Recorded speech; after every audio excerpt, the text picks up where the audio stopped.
过来是南投的埔里，昨尾暗落大雨，这山坡爆发着土石流，影响7户的民体，其中有3户，互这个烂土水灌入去，淹甲有半层楼仔悬，总共11个民众紧急逃生，家在拢平安。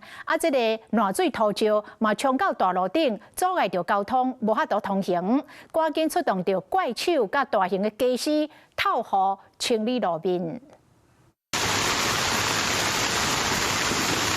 土石流灌入3层楼悬的面体，住伫内底一个师傅和8楼梯来个逃生，厝边伫下骹用手换工程推，较袂发生意外。注意安全，嘿，安尼对。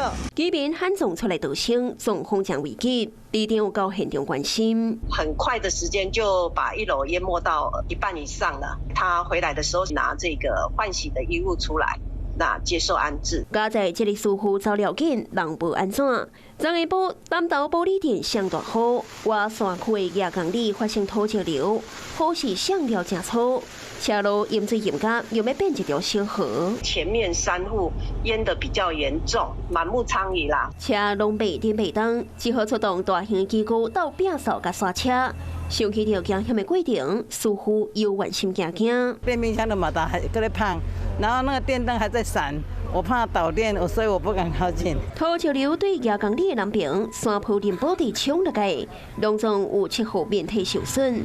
走出来的这11个人接受公所的安置。暴雨啊，搁进前那小可拢有地动造成伊的土石已经拢松动啊所以讲这个昨的这个路点外钟的雨了后，就会造成今日这个土石流受到大雨影响的，也有西安路甲信义路，人坑挂喷出来水像喷泉同款，水一个体排水坑搁互一寡物件塌掉咧，工程人员喊来处理，较袂搁发生淹水。